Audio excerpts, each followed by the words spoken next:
Good evening बच्चों। तो आज का चैप्टर है हमारा क्रीड़ा स्पर्धा।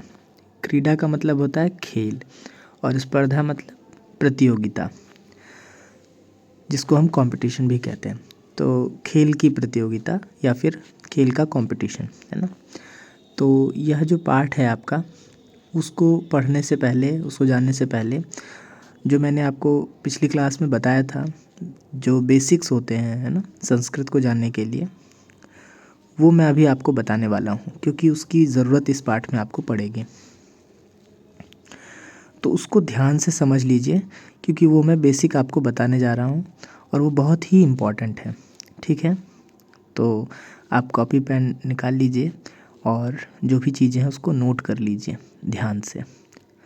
अगर एक बार में समझ ना आए तो दोबारा से रोक करके समझ लीजिए, है ना। और इसको आप कोशिश करें कि याद कर लें। बहुत कम चीज़ें हैं, अगर आप उसको याद कर लेंगे तो बहुत अच्छे ढंग से आप इन सब चीज़ों को जान पाएंगे। देखिए, यह जो पाठ है इसमें भी इस चीज़ का प्रयोग किया गया है और मैं जो अब बताने वाला हूँ उसमें आपको यही सब चीज़ें बताई जाएंगी। तो जैसे कि मैंने पिछली बार आपको बताया भी था, मैं उसी चीज़ को एक बार दोहरा देता हूँ थोड़ा सा, फिर हम उससे आगे चलेंगे। मैंने आपको बताया था कि संस्कृत में दो प्रकार के शब्द होते हैं, एक होते हैं विकारी और एक होते हैं अविकारी, है ना। इसी को अगर हम सरल भाषा में कहें, आसान लैंग्वेज में कहूँ, तो एक ऐसे शब्द होते हैं जिनके रूप चलते हैं और एक ऐसे शब्द होते हैं जिनके रूप नहीं चलते हैं, है ना। तो जिनके रूप चलते हैं वो कहलाते हैं विकारी शब्द, है ना, जिसमें विकार होता है अर्थात परिवर्तन होता है ना, मतलब चेंज आता है जिसमें, अर्थात सेंटेंस के अकॉर्डिंग वो वर्ड जो है अपने आप को बदलता रहता है, चेंज करता रहता है। जैसे बालक शब्द है तो कहीं पर जो है आपको बालकस्य दिखाई देगा, कहीं पर आपको बालकम दिखाई देगा, कहीं बालका होगा, है ना। तो सेंटेंस के अकॉर्डिंग वो शब्द जो है अपने आप को चेंज करता रहता है। तो ऐसे शब्दों को हम क्या कहते हैं? विकारी शब्द, है ना।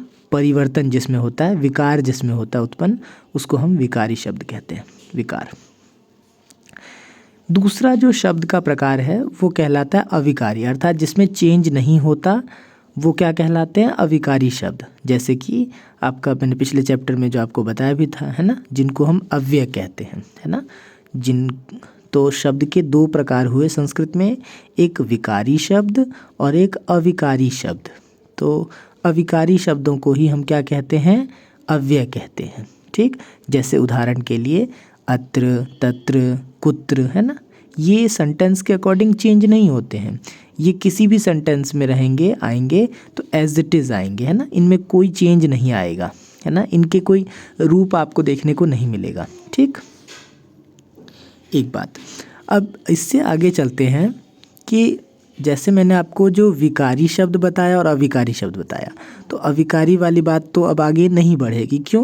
क्योंकि उसमें कोई परिवर्तन ही नहीं आता, तो वो एज इट इज़ रहते हैं, है ना। तो उसको आप कुछ जो भी कह लीजिए अव्यय हैं उनके मीनिंग को जान लें, उसका कैसे प्रयोग होता है ये जान लें, तो उस पोर्शन को आप अच्छे से डील कर पाएंगे, कहीं भी अगर आता है तो, है ना। तो वहाँ पर तो बात समाप्त हो जाती है। अब आ जाते हैं हम जो विकारी शब्द हैं, है ना, उस पर चलते हैं आगे, है ना। उसमें और भी बहुत सारी चीज़ें हैं जिसको जानना है, जिस पर कह लीजिए पूरा बेसिक्स टिका हुआ है संस्कृत का। ठीक, तो ये जो विकारी शब्द हैं ये दो प्रकार के हो सकते हैं, मैंने पिछली क्लास में भी बताया था आपको, है ना। एक शब्द रूप और दूसरा धातु रूप। ठीक है, तो सेंटेंस के स्ट्रक्चर को जानने के लिए, है ना, संस्कृत के सेंटेंस को, उसके स्ट्रक्चर को जानने के लिए और समझने के लिए जो है, ये दोनों चीज़ें बहुत ज़रूरी हैं, शब्द रूप और धातु रूप। ठीक है, तो ये जो दोनों हैं शब्द रूप और धातु रूप, अब मैं बारी बारी से आपको इनके भेद बताता हूँ। देखिए, आपने याद होगा, आपने जो है वो धातु रूपों के भेद पढ़े थे, है ना। तो धातु रूपों में लकार होते हैं और हर लकार में जो है आपको वो पुरुष दिखाई देते हैं, प्रथम पुरुष, मध्यम पुरुष और उत्तम पुरुष। ठीक, तो जैसे अगर पठ धातु की बात करें तो पठ धातु में जो है प्रथम पुरुष बनता है पठति, पठतः, पठन्ति, है ना। और मध्यम पुरुष में बनता है पठसी पठथ पठथ, और उत्तम पुरुष में बनता है आपका पठामी पठावह पठाम, है ना। तो ये चीज़ आप जानते होंगे और बुक में भी लिखा हुआ है।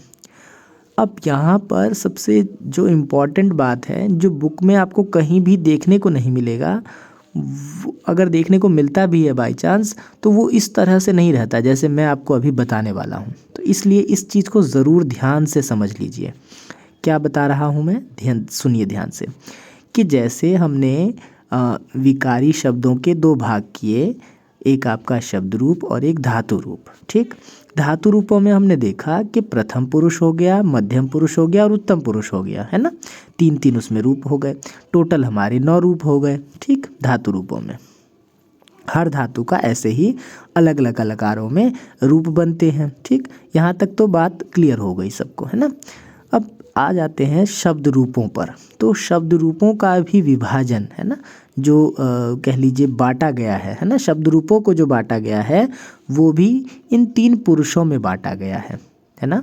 इस चीज़ को समझ लीजिए, शब्द रूपों को इन 3 पुरुषों में बांटा गया है। जितने भी शब्द रूप हैं उन सभी शब्द रूपों को 3 कैटेगरी में बांटा गया है। वो 3 कैटेगरी वही हैं, प्रथम पुरुष, मध्यम पुरुष और उत्तम पुरुष। अब कौन सा शब्द रूप कौन सी कैटेगरी में आता है, ये अगर आप जान लेंगे तो आपको सेंटेंस का स्ट्रक्चर समझ में आ जाएगा। देखिए, नीचे से चलते हैं हम, अर्थात सबसे पहले उत्तम पुरुष की बात करेंगे, है ना।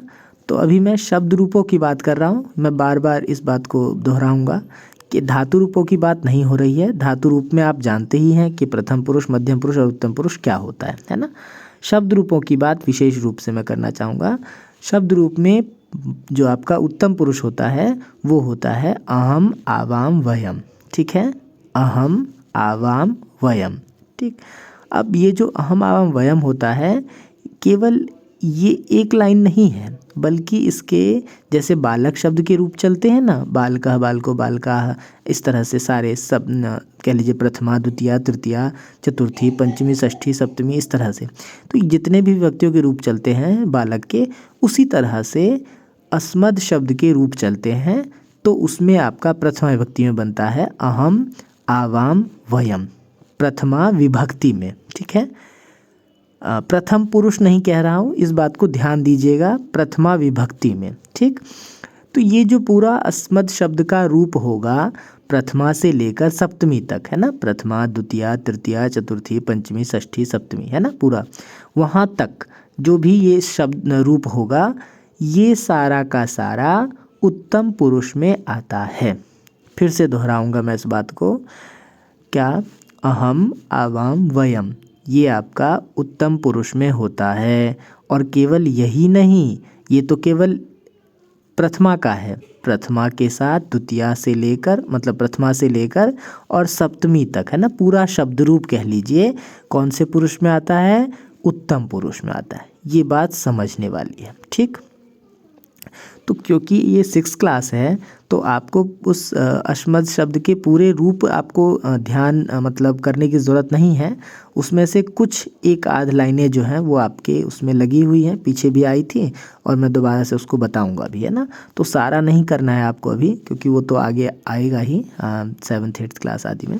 ठीक है, तो बस आपको ये समझना है कि अस्मद शब्द के रूप जो हैं वो अहम आवाम वयम, है ना, ये कौन से पुरुष में आता है, उत्तम पुरुष में। ये बात समझने वाली है कि उत्तम पुरुष में शब्द रूप कौन सा आता है, अगर कोई पूछे तो क्या बताएंगे, अहम आवाम वयम। ठीक, उसके बाद आपका मध्यम पुरुष, है ना, मध्यम पुरुष में आपका त्वम युवाम यूयम। अच्छा, मैंने अभी इससे पहले बताया था कि अस्मद शब्द का रूप अहम आवाम वयम, और ये तो अस्मद का क्या मतलब है यहाँ पर, है ना। जैसे आपको शायद पता हो कि जैसे बालक है ना, मूल शब्द क्या है, बालक, उसी के रूप चलते हैं, है ना, प्रथमा में द्वितीया में बालकः बालको, ये सब है ना, सारा का सारा। तो उसी तरह से अस्मद मूल शब्द है। ठीक है, अस्मद क्या है, मूल शब्द है ना, मेन शब्द है। और उसी अस्मद शब्द से रूप बनता है प्रथमा विभक्ति में अहम आवाम वयम, इसी तरह द्वितीया में बनेगा माम आवाम अस्मान, इस तरह से, है ना। तो सारे रूप जो हैं वो बनते हैं और मूल शब्द क्या है इसका, अस्मद। ठीक है। जैसे बालकस्य है, बालकयो है, ये सब रूप बनते हैं ना, तो लेकिन उसका मूल शब्द क्या है, बालक ही है ना। बालक से ही सारे रूप बने हुए हैं, है ना। उसी में अलग अलग परिवर्तन होकर, उसी तरह से अस्मद में ही परिवर्तन होकर के ये सारे रूप बने हैं, ठीक है। तो हम उन रूपों पर नहीं जाएंगे, लेकिन ये चीज़ आपको पता होनी चाहिए, ठीक है। इसीलिए मैंने ये बात बता दी आपको। तो अहम आवाम वयम जो है आपका, वो पूरा शब्द रूप किस पुरुष में आ गया, उत्तम पुरुष में। और त्वम युवाम यूयम है ना, ये आपका किस पुरुष में आ गया, मध्यम पुरुष में। अच्छा, अहम का मतलब होता है मैं, अहम आवाम, आवाम मतलब हम दोनों, द्विवचन है ना। एक वचन हो गया अहम मतलब मैं, ठीक। अहम आवाम द्विवचन है तो हम दोनों। अहम आवाम वयम, वयम क्या हो गया, बहुवचन, तो हम सब, ठीक। ये इसका अर्थ हो गया, ठीक। और जो मध्यम पुरुष में अभी मैंने आपको बताया शब्द रूप क्या बताया, त्वम युवाम यूयम। त्वम मतलब तुम, त्वम मतलब तुम, और त्वम युवाम द्विवचन मतलब तुम दोनों, और त्वम युवाम यूयम मतलब बहुवचन, तो तुम सब, है ना, इस तरह से। तो ये आपका कौन सा पुरुष हो गया, मध्यम पुरुष हो गया, ठीक। इन दोनों को छोड़कर, ध्यान दीजिएगा, सबसे मेन बात, इन दोनों शब्द रूपों को छोड़कर, कौन से, एक तो अहम आवाम वयम जो कि उत्तम पुरुष में हुआ था, आया था, और त्वम युवाम यूयम जो कि मध्यम पुरुष में आया था। इन दोनों शब्द रूप को छोड़कर बाकी जितने भी शब्द रूप बच गए, जितने भी शब्द रूप बच गए, वो कौन से पुरुष में आएंगे, वो आएंगे आपके प्रथम पुरुष में। तो कौन से बच गए हमारे पास, तो बहुत सारे बच गए, जैसे बालक बच गया, फल हो गया, है ना, पुष्प हो गया, इन सब के शब्द रूप है ना सारे, बालिका हो गया। तो जितने भी नाम हैं, या इसके अलावा जैसे सहतौते हो गया, है ना, आपने पढ़ा भी था पीछे, ऐशा है तो एते, ये सब जितने भी हैं सारे, सारे के सारे शब्द रूप कौन से पुरुष में आ जाएंगे, तो आपके प्रथम पुरुष में। इस बात को गांठ बांध लीजिए। तो हमने जो आपके विकारी शब्द हैं उसको दो कैटेगरी में बांटा था, एक आपका था शब्द रूप और दूसरा धातु रूप। धातु रूप में 3 पुरुष होते हैं, वो आपको पता है। उसी तरह से शब्द रूप में भी 3 पुरुष हो गए। उत्तम पुरुष में अहम आवाम वयम आ गया, मध्यम पुरुष में त्वम युवाम यूयम हो गया, और प्रथम पुरुष में बाकी जितने भी शब्द रूप बच गए वो सारे प्रथम पुरुष में आ गए, ठीक। इन दोनों को छोड़कर, जो मध्यम पुरुष और उत्तम पुरुष में था उन दोनों को छोड़कर बाकी सारे शब्द रूप कौन से पुरुष में आ गए, प्रथम पुरुष में, ठीक।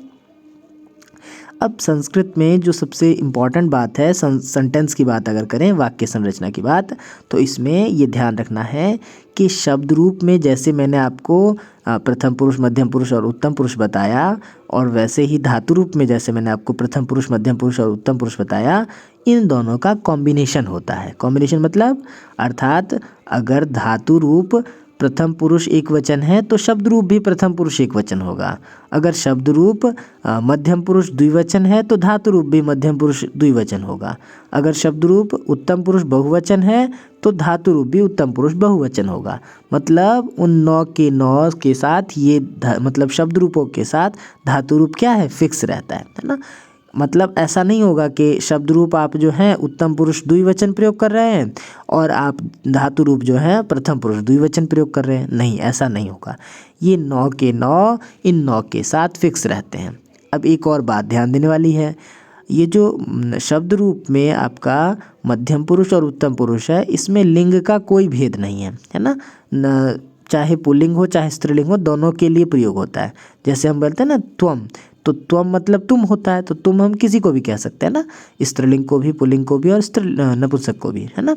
तो तीनों के लिए हो सकता है प्रयोग। इसी तरह जो अहम आवाम वयम है, तो उसमें अहम मतलब मैं, तो मैं कोई भी कह सकता है ना, चाहे वो पुल्लिंग हो चाहे स्त्रीलिंग हो, इस तरह से, है ना। तो इसमें कोई लिंग का अंतर नहीं पड़ता, इस पर लिंग का कोई प्रभाव नहीं है ना, तो ये समान रहता है तीनों लिंगों में। लेकिन जो प्रथम पुरुष है शब्द रूप में, ध्यान दीजिएगा, जो प्रथम पुरुष है उसमें लिंग का ध्यान रखना है ना। तो जैसे आपका हो गया सहतौते, ये पुल्लिंग हो गया। सातेता, ये कौन सा हो गया, स्त्रीलिंग हो गया। और तत्तेतानि, ये क्या हो गया, नपुंसकलिंग हो गया। तो तीनों का मीनिंग है वह, लेकिन पुल्लिंग में पुल्लिंग का, स्त्रीलिंग में स्त्रीलिंग का और नपुंसकलिंग में नपुंसकलिंग का, ठीक है। तो उसमें आपको ध्यान रखना है प्रथम पुरुष, है ना। शब्द रूप वाली कैटेगरी की बात हो रही है यहाँ पर। प्रथम पुरुष में ध्यान रखना है कि लिंग का इसमें आपको ध्यान रखना है। बाकी दोनों में मध्यम पुरुष और उत्तम पुरुष में लिंग का कोई अंतर नहीं पड़ता, उसमें लिंग का ज़रूरत नहीं है। ठीक, तो प्रथम पुरुष में ध्यान रखिएगा। बालिका होगा तो पुल्लिंग हो गया, बालिका होगा तो स्त्रीलिंग हो गया, इस तरह से। ठीक, और पुष्प होगा तो नपुंसकलिंग हो गया। ठीक, तो ये चीज़ें हैं और उसी के अकॉर्डिंग फिर आप धातु रूप लगाएंगे, है ना। तो धातु रूप का तो कोई भी लिंग से कोई लेना देना नहीं है ना। चलिए, तो इस तरह ये बात समझ लीजिएगा कि जैसे मान लीजिए आपने कहा बालकः, तो बालकः के साथ हमेशा क्या आएगा, पठति ही आएगा, पठामी नहीं आ सकता। क्यों नहीं आ सकता, क्योंकि बालकः जो है वो प्रथम पुरुष का एक वचन है और पठामी जो है वो उत्तम पुरुष का एक वचन है। तो दोनों हैं तो एक वचन, लेकिन पुरुष अलग हो गया, इसलिए उसके साथ ये नहीं आ सकता। तो जब भी बालकः आएगा तो उसके साथ प्रथम पुरुष एक वचन की ही क्रिया आएगी, है ना, धातु रूप आएगा। तो क्या होगा, पठति होगा। अब इसी तरह हम कहेंगे अहम आवाम वयम, हम कहेंगे वयम, वयम के साथ क्या आएगा, तो वयम के साथ पठंती नहीं आ सकता, जबकि पठंती बहुवचन है और वयम भी बहुवचन है, लेकिन है क्या, वयम जो है वो उत्तम पुरुष है और पठंती जो है वो प्रथम पुरुष का है ना, बहुवचन। लेकिन दोनों का पुरुष अलग हो गया, इस कारण से एक दूसरे के साथ नहीं आ सकते। तो ये वाक्य गलत हो जाएगा अगर हम इसको दोनों को एक साथ रखेंगे तो इसीलिए अहम आवाम वयम, वयम के साथ उत्तम पुरुष का बहुवचन क्रिया ही आएगा, है ना, पठामा ही आएगा। ओके बच्चों, तो ये ध्यान देने वाली बात है। तो आप इसको नोट कर लें और इसको चार्ट बना लें एक, है ना। कोशिश करूँगा मैं इस चार्ट को बना करके आपको भेज पाऊँ, अगर समय मिल पाया मुझे तो थोड़ा सा। और बाकी मैंने आपको बता ही दिया, तो आप अगर समझ गए होंगे तो इसको आप खुद से ड्रॉ करेंगे। तो आप खुद से बनाएंगे तो ज़्यादा बेहतर है, क्योंकि बनी बनाई चीज़ें अगर आपको मिल जाएंगी तो हो सकता है आप थोड़ा परिश्रम कम करें। तो मैंने बता तो दिया ही है आपको, है ना। तो आप इसके अकॉर्डिंग सुन करके इसको खुद से बनाने की कोशिश करें, है ना। और दोबारा सुने अगर एक बार में समझ में ना आए, है ना। तो इसको आप जैसे जैसे मैंने बताया है वैसे आप बना लें, है ना। 2 कैटेगरी बना लें, बीच में लाइन खींच लें और उसमें जैसे जैसे पुरुष है उसको आप नोट डाउन कर लें। ठीक, फिर आपको समझ में आ जाएगा। और फिर क्या करें, ये बनाने के बाद आप क्या करें, वाक्य भी बना लें, है ना। अहम के साथ पठामी रख करके, हर शब्द रूप के साथ हर धातु रूप को रखकर सेंटेंस बना करके देखें, उसका क्या मीनिंग होता है वो भी देखें, है ना। तो इससे आपको इसकी प्रैक्टिस कर ले एक बार तो आसान हो जाएगा, इजी हो जाएगा। फिर आपको संस्कृत में सेंटेंस समझने में कोई दिक्कत नहीं होगी, क्योंकि ये बेसिक है ना। ये समझ लिया तो आपको क्लियर हो जाएगा सब, है ना। यही चीज़ है जो समझ में ना ही आने की वजह से बच्चों को प्रॉब्लम आती है ना। तो इसको समझ लेंगे तो आपके लिए कुछ नहीं है, फिर संस्कृत ईजी हो जाएगा। ठीक, जितने भी पेपर में क्वेश्चंस होंगे, चाहे वो वचन बदलने वाले हों, चाहे कोई भी हो, सब कुछ इसी पर बेस्ड है ना, इसी सेंटेंस स्ट्रक्चर पर। तो इसलिए इसको ध्यान से समझ लीजिए, अच्छे से इसकी प्रैक्टिस कर लीजिए और थोड़ा सा याद कर लीजिए, है ना, कि प्रथम पुरुष में कौन सा आता है। धातु रूप में आपको पता ही है, याद ही होगा, है ना, पठती पठता वाला।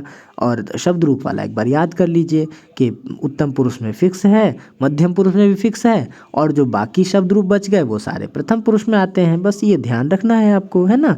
और उसके साथ वही क्रियापद लगाना है, धातु रूप लगाना है। ठीक, चलिए अब हम आ जाते हैं चैप्टर पर।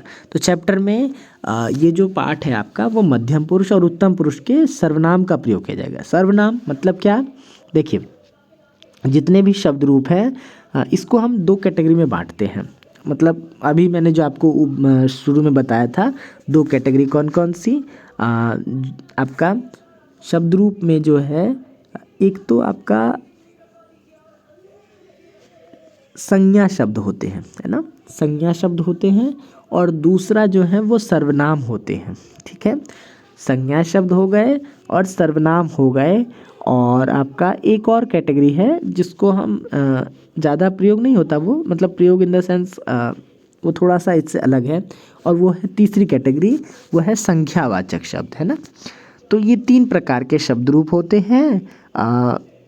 अब आप कहेंगे कि अभी तो मैंने शुरू में बताया था कि प्रथम पुरुष, मध्यम पुरुष, उत्तम पुरुष वाली बात, तो ये जो मैं अभी बता रहा हूँ आपको कि 3 प्रकार के जो शब्द रूप मैंने बताया आपको, कौन कौन से, संज्ञा शब्द, सर्वनाम शब्द और संख्यावाची शब्द, है ना। ये तीन जो है ये होते हैं, और इन तीनों को लेकर के ये जो उत्तम पुरुष, मध्यम पुरुष और प्रथम पुरुष ये जो बांटा गया है, तो इन तीनों को लेकर के मतलब एक साथ लेकर के बांटा गया है। ऐसा नहीं है कि ये तीनों को तीन कैटेगरी में बांट दिया गया हो, नहीं, ऐसा नहीं है ना। तो जितने भी आपके सर्वनाम शब्द है उनमें से केवल दो, है ना, जो मैंने आपको बताया था कि अहम आवम वयम उत्तम पुरुष में हो गया, त्वम युवाम यूयम ये भी सर्वनाम है, तो ये मध्यम पुरुष में हो गया। और बाकी जितने सर्वनाम शब्द बच गए वो सब किस में चला जाएगा, प्रथम पुरुष में चला जाएगा। और जितने भी संज्ञा शब्द बच गए वो भी किस में जाएगा, प्रथम पुरुष में जाएगा, है ना। तो ये बात समझने वाली है। और संख्यावाची तो जब इन दोनों में जाएगा ही नहीं, मध्यम पुरुष और उत्तम पुरुष में, तो वो भी किसी में चला जाएगा, वो भी आपका प्रथम पुरुष में चला जाएगा। ठीक, तो इस बात का ध्यान रखना है। चलिए, तो इस पाठ में आपको मध्यम पुरुष और उत्तम पुरुष के सर्वनामों का प्रयोग किया गया है ना। तो सर्वनाम मतलब समझ गए ना, संज्ञा मतलब होता है नाम, और सर्वनाम मतलब अर्थात नाम के स्थान पर जो शब्द आते हैं उसको हम सर्वनाम कहते हैं, है ना। जैसे हमने कहा बालक जाता है, और हमने कहा वह जाता है, तो बालक की जगह पर हमने क्या बोला, वह, तो ये वह जो हो गया वो सर्वनाम शब्द हो गया। ठीक, देखिए, तो यहाँ पर कुछ सर्वनामों के उदाहरण भी दिए गए हैं एग्जाम्पल के लिए। जैसे त्वम हो गया तुम, यूयम तुम सब, तव मतलब तुम्हारा, तथा अहम मतलब मैं, वयम मतलब हम सब, है ना। ये सब आपका चैप्टर में भी आएगा। इसके साथ ही मध्यम पुरुष और उत्तम पुरुष के क्रियापद का भी प्रयोग किया जाता है। जैसे यूयम गच्छथ, है ना, वयम गच्छामः। आप देख सकते हो, देखो इसमें जो मैं अभी आपको समझा रहा था, यूयम के साथ गच्छथ ही आया, है ना, वयम के साथ गच्छामः ही आया, इसके साथ वयम के साथ गच्छामी नहीं आया, है ना, या फिर क्या कह सकते हैं, गच्छन्ति नहीं आया, है ना। ये बात समझने वाली है। यहाँ ध्यान देने योग्य बात यह है कि क्रियापद की तरह मध्यम पुरुष तथा उत्तम पुरुष के सर्वनाम पद का रूप सभी लिंगों में समान होता है। वही बात जो मैंने ऊपर आपको बताई, वयम बालकाः, यहाँ देखिए, वयम बालका गच्छामः, वयम बालिका गच्छामः, है ना। तो देख रहे हैं यहाँ पर वयम बालिका, है ना, पुल्लिंग, और ये हो गया वयम बालिका, ठीक, स्त्रीलिंग। तो वो पुल्लिंग स्त्रीलिंग दिखाने के लिए जो है यहाँ पर वो चीज़ समझाया गया। चलिए आगे चलते हैं, अब चैप्टर पर आ जाते हैं, है ना। देखिए,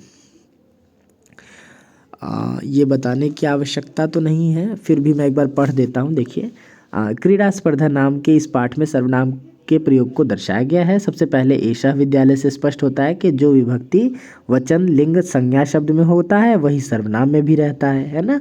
तो विद्यालय में प्रथमा विभक्ति एक वचन है तथा पुल्लिंग का प्रयोग हुआ। इसी नियम का पालन करते हुए सर्वनाम में भी प्रथमा विभक्ति एक वचन पुल्लिंग वाले शब्द एषः का प्रयोग किया गया है ना, एषः शब्द का प्रयोग किया गया। प्रस्तुत पाठ में पुल्लिंग में एषः एक वचन तथा एते बहुवचन रूपों के प्रयोग हुए हैं। स्त्रीलिंग में एषा एक वचन और एता बहुवचन पद होते हैं। इसी प्रकार नपुंसकलिंग में एतत् एक वचन और एतानि बहुवचन होते हैं। ये सब प्रथम पुरुष के सर्वनाम है। देखिए, वही सारी बात जो मैंने अभी आपको ऊपर समझाई। मध्यम पुरुष में त्वम एक वचन, यूयम बहुवचन और संबंधवाचक तव एक वचन। अब ये संबंधवाचक तव एक वचन क्या है, युष्माकम क्या है, बहुवचन का प्रयोग बताया गया, ये अभी मैं जस्ट समझाने वाला हूँ, ठीक है। उत्तम पुरुष में अहम एक वचन, वयम बहुवचन के साथ संबंधवाचक शब्द में मम एक वचन और अस्माकम बहुवचन के प्रयोग को बताया गया। ठीक, चलिए हम चैप्टर पढ़ते हैं, फिर आपको वो जो ऊपर एक दो तीन लाइनों में जो बात कही गई है जस्ट अभी वो वाली बात मैं समझाऊंगा कि ये युष्माकम या तव ये कहाँ से आए। तो अभी जो मैंने ऊपर आपको एक बात बताई थी ना कि अहम आवम वयम इसके भी शब्द रूप चलते हैं पूरे, है ना, और त्वम युवाम यूयम इसके भी शब्द रूप चलते हैं पूरे, है ना। तो उसी में इसके रूप भी बनते हैं। अभी हम नीचे जब चलेंगे तो उसमें आपको इसका भी मैं दिखाऊंगा, ठीक है, तो वहाँ से आपको समझ में आ जाएगा, ठीक है। देखिए, तो ये जो पूरा चैप्टर है खेल प्रतियोगिता कह लीजिए, खेल कंपटीशन, इसमें संवादों के माध्यम से बातचीत हो रही है ना। तो बहुत सारे छात्रों के बीच में बच्चों के बीच में बातचीत हो रही है। देखिए क्या क्या, हुमा, तो हुमा क्या करें, यूयम कुत्र गच्छथ, यूयम कुत्र गच्छथ मतलब तुम सब, यूयम कहाँ बनेगा, त्वम युवाम यूयम बहुवचन में ना, मध्यम पुरुष बहुवचन, तो तुम सब होगा, तुम सब, कुत्र मतलब कहाँ, गच्छथ मतलब जाते हो, इंदर इंदरह इंद्र क्या जवाब देता है, वयम विद्यालयम गच्छामः। वयम मतलब हम सब, अहम आवाम वयम, है ना। तो वयम मतलब हम सब, विद्यालयम मतलब विद्यालय जाते हैं। ठीक। फेकनः, तो फेकन क्या कहता है, तत्र क्रीड़ा स्पर्धा सन्ति, वहाँ क्रीड़ा स्पर्धा मतलब खेल प्रतियोगिता है। वयम खेलिष्यामः, तो फेकन ने बताया, ये नाम है फेकन, है ना। तो फेकनः, इसने क्या बताया कि तत्र मतलब वहाँ पर खेल प्रतियोगिता है, और वयम मतलब अहम आवाम वयम मतलब हम सब खेलने के लिए जा रहे हैं, है ना। तो खेलेंगे, हम सब खेलेंगे। अब खेलिष्यामः जो है ये भविष्य काल का है ना। कल मैंने शायद आपको पिछली वीडियो में बताया भी था, खेलिष्यामः भविष्य काल का, लिट लकार का। ठीक। रामचरण क्या कहता है, किम स्पर्धा केवलम बालकेभ्यः एव सन्ति। किम मतलब क्या, क्या स्पर्धा मतलब प्रतियोगिता, है ना, कंपटीशन। क्या कंपटीशन केवलम मतलब सिर्फ बालकेभ्यः में कौन सी विभक्ति है, चतुर्थी विभक्ति, है ना, और बहुवचन है ना, चतुर्थी विभक्ति बहुवचन। तो इसका अर्थ क्या होगा, कर्ता ने कर्म को करण से संप्रदान के लिए। तो चतुर्थी में कौन सा आ गया, संप्रदान के लिए, और बहुवचन है तो क्या हो जाएगा, बालकेभ्यः का मतलब क्या होगा, बालकों के लिए, है ना। बालकों बहुवचन हो गया, और के लिए उसका चिन्ह हो गया। तो बालकों के लिए, एव मतलब ही, संस्कृत में एव का मतलब क्या होता है, ही। ठीक है। तो ही है, संति मतलब है, अब संति भी क्या है, बहुवचन है। ठीक है। तो क्या प्रतियोगिता केवल बालकों के लिए ही है, बालकों के लिए ही है। ठीक। प्रसन्ना, नहीं, प्रसन्ना जवाब देती है नहीं, नहीं तो बालिका अपि खेलिष्यन्ति, बालिका भी खेलेंगी, है ना। खेलिष्यन्ति मतलब भविष्यकाल। रामचरण कहता है, किम यूयम सर्वे एकस्मिन् दले स्तः। क्या यूयम मतलब त्वम युवाम यूयम बहुवचन, क्या तुम सब, सर्वे मतलब सभी, है ना, तुम सभी, एकस्मिन एक, दले, दले मतलब टीम, है ना, टीम को कहते हैं। और दले में कौन सी व्यक्ति है, सप्तमी व्यक्ति एक वचन, है ना, जैसे बालके वैसे दले। तो क्या हो जाएगा, में, इसका चिन्ह क्या होता है, में, अधिकरण में, तो अर्थ हो जाएगा टीम में, है ना। क्या तुम सब सभी एक दल में, एक टीम में हो, स्थ, अथवा या फिर पृथक पृथक दले, या फिर अलग अलग टीम में हो, है ना। प्रसन्ना, तत्र बालिका बालकाः च मिलित्वा खेलिष्यन्ति। तत्र मतलब वहाँ, तो अव्यय का भी प्रयोग हो रहा है, देख रहे हैं ना आप। तो वहाँ बालिका मतलब बालिका, और बालक, च मतलब और, बालिका और बालक मिलकर खेलेंगे, है ना, खेलिष्यन्ति है। यहाँ पर देखिए एक चीज़ जो है, जस्ट अ मिनट, आपका जो है यहाँ गलती से विसर्ग आ गया है, देख रहा होगा आपको। ये जो प्रसन्ना वाला जो लाइन है, तत्र बालिका बालिका बालिका बालकाः च मिलित्वा, यहाँ पे गलती है, ये विसर्ग होना चाहिए था यहाँ पर, और यहाँ जो है बालिका जो है ये भी बहुवचन होगा, है ना, क्योंकि दो मतलब ज़्यादा हैं, है ना। तो वहाँ पर बालिकाएं और बालकाः मतलब बहुवचन, तो दोनों बहुवचन होते हैं। च मिलित्वा खेलिष्यन्ति, अब यहाँ खेलिष्यन्ति के बाद विसर्ग नहीं आएगा, है ना। ऊपर भी आपको दिख रहा होगा खेलिष्यन्ति था ना, बिना विसर्ग के ही। तो जब आप बनाते हैं, वैसे भी पठन्ति बनाएंगे तो उसमें विसर्ग थोड़ी आता है, ठीक है। तो यहाँ मिसप्रिंट गलती से आ गया है विसर्ग, है ना, तो इस बात का ध्यान रखिएगा। बुक में नहीं होगा वैसे गलती, बुक में ठीक होगा। देखिए यहाँ पर क्योंकि ये शायद इसमें गलती है। फेकनः, तो आम, आम मतलब हाँ, क्या कहा कि उससे ऊपर वाली लाइन का क्या मतलब था कि वहाँ बालिका और बालक मिलकर खेलेंगे, है ना। फेकन क्या कहता है, आम हाँ, बैडमिंटन क्रीडायां मम सहभागिनी जूली अस्ति। आम मतलब हाँ, बैडमिंटन खेल में, मम मतलब मेरी, सहभागिनी अर्थात साथी, जूली है ना, जूली नाम है, ठीक है। तो वो फेकन क्या कहता है, हाँ बैडमिंटन खेल में, क्रीडायाम ये भी सप्तमी विभक्ति है, बालिका की तरह रूप चलेंगे इसके, है ना, सप्तमी विभक्ति एक वचन। तो खेल में, हाँ बैडमिंटन खेल में, मम मतलब मेरी, सहभागिनी अर्थात साथी, जूली है ना। अब देखिए यहाँ पर ये तो इसका मीनिंग बताया जा रहा है यहाँ पर, है ना। आगे चलते हैं हम, देखिए हाँ, बैडमिंटन खेल में मेरी साथी जूली हैं। इसके अतिरिक्त हाँ, ये प्रसन्ना वाला जो है यहाँ छूट गया, यहाँ इन्होंने शायद मिस हो गया, यहाँ पर फेंकना के बाद जो है देना चाहिए था। चलिए कोई बात नहीं, यहाँ पर मैं बता देता हूँ। प्रसन्ना कहती हैं इसके अतिरिक्त kabaddi, judo, cricket, football, volleyball और चेस इत्यादि स्पर्धाएं भी होंगी। स्पर्धाएं मतलब कंपटीशन, है ना। इसके अतिरिक्त kabaddi, judo, cricket, football, volleyball, chess, है ना, चेस जानते ही हैं आप सारे नाम, है ना। इत्यादि मतलब एक्सेट्रा, है ना, और भी खेल जो है सारे कॉम्पिटिशन्स होंगे, है ना, ये सारे के सारे।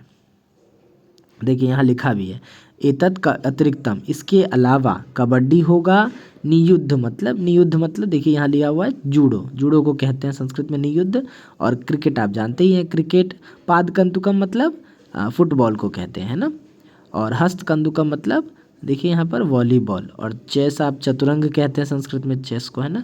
इत्यादि मतलब आदि स्पर्धा भविष्यन्ति, है ना, होंगे। तो इंदर क्या कहता है, हुमे किम त्वम न क्रीडसी, क्या किम मतलब क्या, हुमे क्या है, हुमे जो है संबोधन है, ध्यान दीजिएगा हुमा शब्द का संबोधन में एक वचन में बनेगा हुमे, ठीक है। तो किम त्वम क्या तुम न क्रीडसी, क्या तुम नहीं खेलोगे, तब भगनी तू मम पक्षे क्रीडति, तुम्हारी भगनी मतलब तुम्हारी बहन, तो तू मतलब तो, मम मतलब मेरे, पक्ष मतलब मेरे तरफ से, मेरी तरफ से खेलती है ना, क्रीडति। हुमा नहीं, माम चलचित्रम रोचते, नहीं मुझे, माम मतलब मुझे, चलचित्रम रोचते मतलब फिल्म अच्छा लगता है, रोचते मतलब अच्छा लगता है, परम अत्र लेकिन, अत्र मतलब यहाँ, अहम मैं, दर्शक रूपेण स्थास्यामि अर्थात दर्शक रूप में ही रहूँगी, है ना, दर्शक रूपेण स्थास्यामि रहूँगी। तो फेकन क्या कहता है, अहो पूरन कुत्र अस्ति, पूरन कहाँ है, किम सह कस्यामपि स्पर्धायां प्रतिभागी नास्ति, किम मतलब क्या, क्या वह किसी भी, कस्याम अपि दो शब्द हैं यहाँ पर, कस्याम है और अपि है, तो अर्थात कस्याम मतलब किसी और अपि मतलब भी, तो किसी भी स्पर्धायाम, है ना, फिर से सप्तमी विभक्ति, स्पर्धायाम मतलब प्रतियोगिता में, प्रतिभागी नहीं है, प्रतिभागी मतलब उसमें कह लीजिए प्रतिभाग करना, है ना, प्रतिभागी नहीं है, नास्ति रामचरण, सह द्रष्टुम न शक्नोति, वह देख नहीं सकता, देखिए क्या कहा, सह दृष्टुम न शक्नोति, वह देख नहीं सकता, तस्मै अस्माकं विद्यालये पठनाय तो विशेष व्यवस्था वर्तते, उसके लिए, तस्मै जो है वो उसके लिए चतुर्थी का है ना, उसके लिए, अस्माकम अर्थात हमारे, विद्यालय में, पठनाय पढ़ने के लिए, है ना, पठनाय पढ़ने के लिए, तू मतलब तो, विशेष प्रबंध है या विशेष व्यवस्था है, व्यवस्था प्रबंध क्यों कहते हैं, या प्रबंध भी अगर नहीं समझ में आ रहा आपको तो आप कह सकते हैं कि फैसिलिटी है ना, विशेष फैसिलिटी या एक्स्ट्रा फैसिलिटी है ना, स्पेशल फैसिलिटी है, प्रबंध है, उसी को व्यवस्था भी कहते हैं। परम क्रीडायै किंतु खेलने के लिए, क्रीडायै खेलने के लिए, प्रबंधः नास्ति प्रबंध नहीं है ना, तो वहाँ व्यवस्था नहीं है ऐसी खेलने के लिए।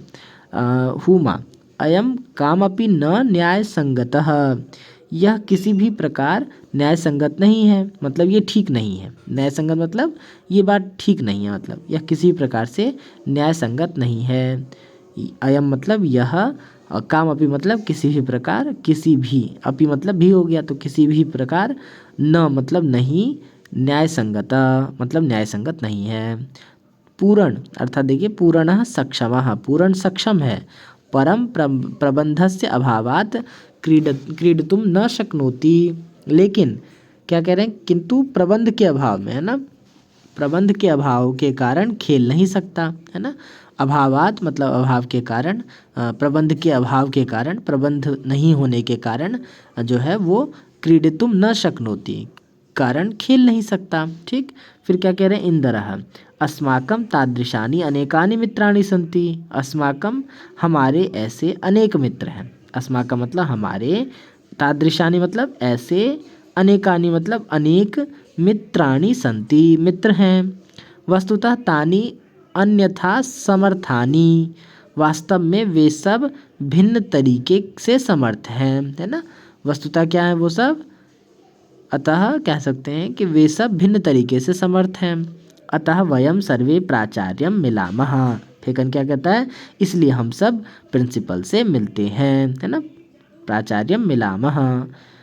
तम कथयामः, उनसे कहते हैं, क्या कहते हैं, शीघ्रमेव तेषां कृते व्यवस्था भविष्यति, क्या होगा, शीघ्र ही, शीघ्र मतलब जल्दी ही, तेषां कृते उसके लिए या उनके लिए, कृते मतलब लिए, उनके लिए व्यवस्था भविष्यति, व्यवस्था हो जाएगी, है ना।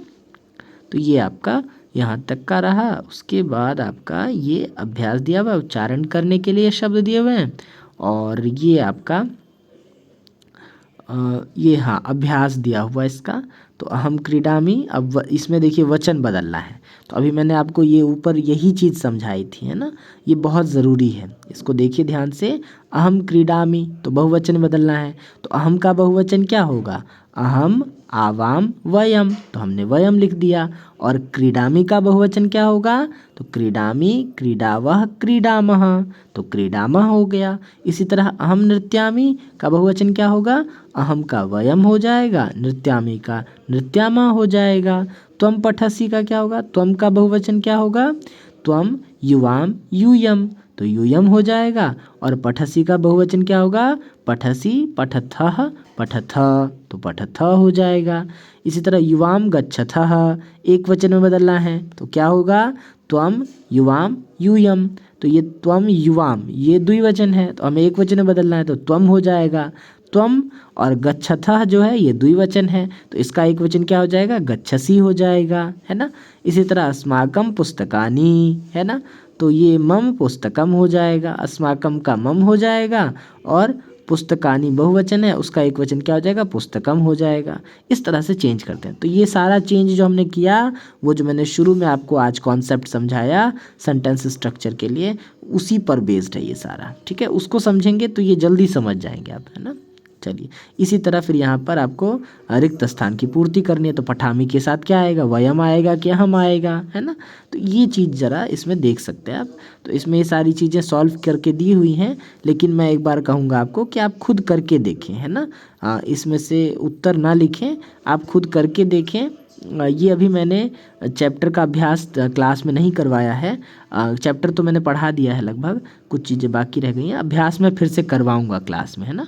तो इसीलिए अभी मैं इसको डिस्कस नहीं कर रहा हूँ यहाँ पर, बाकी मैंने भेज दिया है, तो चाहे तो आप इसकी खुद से प्रैक्टिस कर सकते हैं, लेकिन मैं इसको दोबारा से क्लास में करवाऊँगा, ठीक है बच्चों। चलिए, तो इसमें इतना ही रखते हैं। अब नेक्स्ट वीडियो में जो है आपका दोनों जो आपके वर्कशीट जो आपको दिए गए हैं उसको मैं डिस्कस करूँगा, है ना। तो उसको भी ज़रूर देख लीजिएगा, ठीक है बच्चों। गुड इवनिंग, ओके बच्चों।